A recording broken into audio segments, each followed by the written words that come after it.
ગાય ગરડી થાય એટલે એને કતલખાને મોકલવામાં આવે. પહેલા આવું શિક્ષણ નહોતું.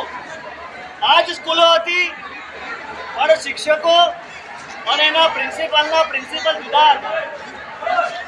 તમે લોકો રાજપૂત, અમે વાણિયા.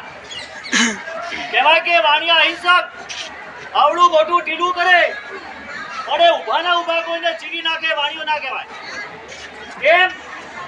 રાજપૂતો બંગડીઓ પહેરી લે તે રાજપૂત ના કહેવાય. અહીંયા શિક્ષણ બંગડીઓ પહેરવાનું નથી મળતું, શૌર્યનું મળે છે. હમણાં મેં સાહેબને કીધું, આ સલમકોટ વાળાને એક જ તલવાર વાળો હતો, 40 તલવારો જોઈએ. અમારી સામે તલવાર લઈને ચાલવાનું. સમય બહુ ખરાબ આવ્યો છે, સમજી લેજો. છેલ્લા 75 વર્ષથી ખેડૂતનું નામો નિશાન મટી જાય એવા કારનામા ચાલી રહ્યા છે. તમારી દૂધની ડેરીઓ 5 વર્ષ પછી એને ફેંકી દેવા પડશે. અમેરિકાનું દૂધ આવશે, તમને ભિખારી બનાવશે. તમારી સાથે અમારે ભીખ માંગવી પડશે. જૈનો અને રાજપૂતો એક છે, જુદા નથી. 12 લાખ રૂપિયા 30 વર્ષ પહેલા, કેટલા વર્ષ પહેલા? 45 વર્ષ પહેલા 12 લાખ ખર્ચવાળાને પૂછો કે એમના દાદા હતા ને, ચપ્પલને હાથીને ચલાવતા હતા, કપડાને હાથીને ચલાવતા હતા. છોકરા કમાતા થયા ત્યારે પૂછેલા, ચંકી આટલા રૂપિયા લાયો ક્યાંથી? કોઈને લૂંટાતો નથી ને. અત્યારે લૂંટ ચાલી રહી છે. ખેડૂતોના માથે નહીં, વેપારીઓના માથે મોટું જોખમ આપણા દેશમાં આવી રહ્યું છે. ખેડૂતો બરબાદ થયા હોય તો પહેલા નંબરમાં રાસાયણિક ખાતરોથી. છેલ્લા 60 વર્ષની અંદર આ ફોરેન વાળાઓએ તમને લાલચ આપી અને રાસાયણિક ખેતરો તમારી જમીન અંદર નાખ્યા. 50 થી 100 વર્ષમાં 300 ફૂટ આ તમારા રાસાયણિક ખેતરો ગયા છે. 300 ફૂટથી નીકળતું પાણી અત્યારે કેમિકલ વાળું આવે. વરસાદો પડ્યા, કેમિકલ નીચે ગયું, અત્યારે પાણી પણ કેમિકલ વાળા મળતા નથી. સાધુઓ ભ્રષ્ટ જવા માંડ્યા. જેના કારણે તમારા ખોરાકના કારણે આજે ભારત અહિંસક કહેવાતું ભારત, અન્નાહારી કહેવાતું ભારત, એને શાકાહારનો છલ કરી અને અંગ્રેજોએ તમારા ઘરની અંદર માંસ નાખી દીધું. મારે વધારે વાત નથી કરવી. આ ગુરુ ભગવંતના પગલા જ્યાં પડે ધરતીમાંથી સોનું ફૂટી નીકળે. આવા અનેક શબ્દો પરમાત્માના શાસનમાં છે. પણ આ પ્રસંગોચિત મારે વાત કરવી છે પરથીભાઈને કે આ શિક્ષણનું સંકુલ લઈને બેઠા છો. છોકરો અહીંથી પાટીને પેન લઈને ભર્યા નીકળે, અહીંથી તલવાર લઈને નીકળવો જોઈએ. અહીંયા હવે કસરત કરવાના વર્ગો ચલાવવા જેવા નથી, બંદૂક અને તલવાર ચલાવવાના કરવા જેવા છે. અમે લોકો તમારે આશ્રિત છીએ. કોઈ અમારા ઉપર ચડી આવશે ન અમારી બહેનો ન અમારા ભાઈઓ પાસે શૌર્ય કોઈ નથી. અમારે તમારી પાસે આવશે, બચાવો ભાઈ બચાવો. આ બધા ચડી બેઠા છે. એ વખતે તમે બંગડીઓ પહેરી છે તો આપણા બેની ખબર એક સાથે બંધાઈ જશે. અમે કોના ઉપર આધાર રાખશું? અમારી પાસે પૈસા છે, માગો. તમારી પાસે શૌર્ય હોવું જોઈએ. અને આ જો ગયું તો આપણે બેમાંથી એકે બચી નહીં શકવાના. પહેલો તમને સત્યાનાશ પાડનારા આ બધા રાસાયણિક ખાતરો, તમારી જમીનો બધી બંજર બની ગઈ. અને બીજો, છેલ્લા 10 વર્ષથી રાજા કોઈ દાડો ધંધાદારી ના હોય. આપણો મોદી રાજા એ ખુદ હવે ધંધા કરવા માંડ્યો છે. ખેડૂતોને કહું છું, પાક થાય 10 લાખનો પાક થાય તો તમને 10 લાખ મળે. પણ 10 લાખનો પાક જો નિષ્ફળ જાય 20 લાખ રૂપિયા મળે. શું કરવાનું? પાક ઉગાડવાનો કે ડૂબાડવાનો? સાચી વાત છે. મારી ખેડૂતોને પૂછું છું. એટલે હવે ખેડૂતો લાલચમાં લાગ્યા. એમને 10 લાખનો માલ ઉગાડવો નથી. અડધો ઉગ્યો હોય અને પેલા તલાટીને બોલાવે કે લે 2 લાખ રૂપિયા, આ મારું ખેતર બધું નિષ્ફળ ગયું અને આ સરકાર 20 લાખ રૂપિયા આપે કમાવટું શાળા માટે. ખેડૂતોને હવે મજૂરીના જે પૈસા હતા, બરાબરના પૈસા તમારા ઘરમાં બેઠા છે. અને એની રિએક્શન એ આવશે, તમે તો બચી ગયા, તમારા દીકરાઓ દારૂના રવાડે ચડી માંસાહાર કરી અને આ દેશનું સત્યાનાશ વાળશે. એવો વખત તમારા અમારા ત્યાં આવી રહ્યો છે. હું સલમકોટની વાત કરું છું, કોઈ ઉત્તર પ્રદેશના ગામડાની વાત નથી કરતો. કલ્પેશભાઈ કહે છે કે અમારો આ સંસ્થા એટલી આગળ વધે, જિલ્લામાં નામ કાઢે, વધારેમાં વધારે ઈંડા અહીંયા ખવાય. એટલા માટે નાના નાના ગામડામાં ઈંડાઓની લારીઓ આવી. મારું સંસારી ગામ ચાણસોલ છે. મારી આંટી થયા પછી ખબર પડી કે કેટલાક રાવડિયાને વાઘરી વાછરડા ઉછેરે છે ને કતલખાને મોકલી છે. 3 દિવસમાં બધાને ધોઈ નાખ્યા. તમારા મા બાપ અહિંસક હતા. તમારે આ ગાયો વેચવાનું કામ શું કર્યું? લઈ જાઓ પૈસા, માણ્યા બેઠા છે. પણ ગાયો ના કપાવી જોઈએ, બકરા ના કપાવવા જોઈએ. પણ આપણા ખેડૂતો પણ એનો સ્વાદ ચાખી ગયા છે. તેરસના દિવસે આવતો હતો અને ઢોલ વાગતાના કોકનું લગન હશે. મને અમારા માણિયા કે સાહેબ હવે તો અહીંયા ઇડલી ઢોસા આવી ગયા. અને ખેડૂતના ઘરમાં ઇડલી ઢોસા તો માણિયા ખાય. તમારે તો બાજરના રોટલા ઉછાળે કોઈના કપાળમાં નાગે, લોહી કાઢે. આવા રોટલા ને મરચાનો ફરક કરનારા હવે ઇડલી ઢોસામાં આવી ગયા. શું દાદર મારવાના છે? નાચવું તે આપણા પ્રભુની ભક્તિ હતી. સંસારના ખેલમાં નાચવાનું નથી. નાચવો તો તલવાર લઈને નાચવા તૈયાર થયો.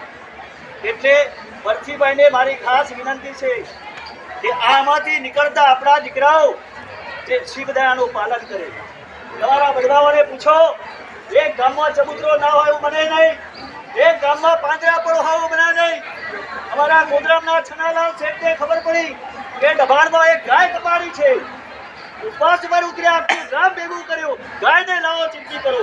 જેને ચિંતી કરવાનો તમને અધિકાર નથી, એને મારવાનો અધિકાર કોને આપ્યો? આ તો સબ કોઈની ગોપાલગી. આપણું સલંગકોટ ખાલી આ સ્કૂલની વાત નથી. આપણું સલંગકોટ અહિંસક થવું જોઈએ. એક અહિંસક સલંગકોટ થશે, 50 સલંગકોટની રક્ષા કરી શકશે. કારણ કે અહિંસાની અંદર જે તાકાત છે એ તમે માણી નથી, અમે માણી છે. આ મારા મહાત્મા નીચે પગ મૂકીને પેલા જુએ, પેલું વનસ્પતિનું તણખું નથી ને, કીડી મરી જાય તો રે કરે. અને તમે ઉભાની ઉભા ગાયો કાપી નાખો, બકરા કાપી નાખો ને સસલાને વાગી નાખો, એ હિંસા તમને નહીં બચાવી શકે. મહાત્મા એટલો જ તમને ઉપદેશ આપવા આવ્યા છે. અમે લોકો ઉપદેશ આપતા નથી, માણ્યાઓને આપીએ છીએ કે કીડીને બચાવજો. પણ કોઈ ખેડૂતના સત્યાનાશ નહીં વાળતા, એને આપજો બિચારાને. અમે પણ શિક્ષણ આપીએ છીએ. અમારી છોકરીઓ પણ જૈન છોકરીઓ મુસલમાનોને લઈને ભાગવા માંડી છે. પામી ક્યાં છે ગોતવું પડશે. પામી આ સ્કૂલોમાં છે. એની અંદર બેઠેલા જે પ્રતિભાઈઓ છે, જે પ્રોફેસરો છે, એમનું ખુદનું જીવન પહેલા સુધારે.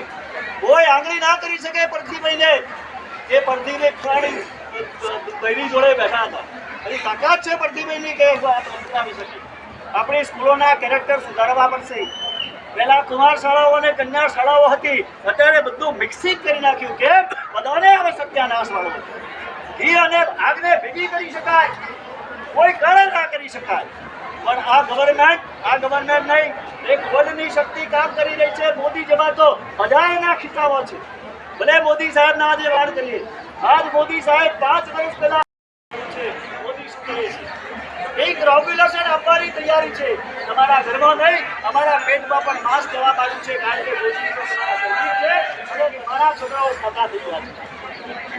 આ સ્કૂલમાંથી એવા વિદ્યાર્થીઓ પ્રતિભાઈ નીકળવા જોઈએ કે ગામની અંદર કોઈ હુમલો થાય, માં કે બાપને પૂછવા ના આવે કે બા આ હુમલો થયો છે તો હું જાઉં.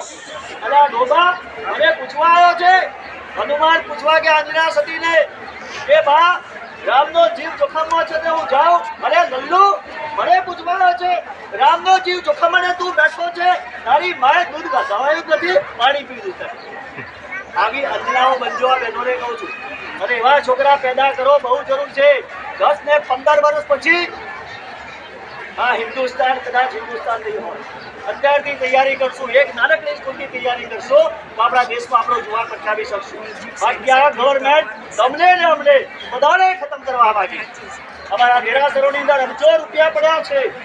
મોદીનો કેમેરો ફરે છે. એક સાથે 40 લાખ કરોડ રૂપિયા જોઈતા હોય તો શું કરવું? આનંદજી કલ્યાણજીની પેઢીને કાયદો કરીને લોટ કરી દેવી. અમારા આજે જશે, કાલે તમારી જમીનો પર જશે. શું કરવાનું? અમેરિકાનું દૂધ પીવાનું, જર્મનીના ખાવાનું ને ઇડલી ઢોસા પર જીવો, બીજું કાંઈ નહીં મળે.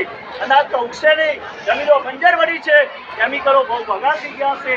એ તો તમારે આપઘાત કરવા પડશે કે તો તલવાર લઈને નીકળવું પડશે.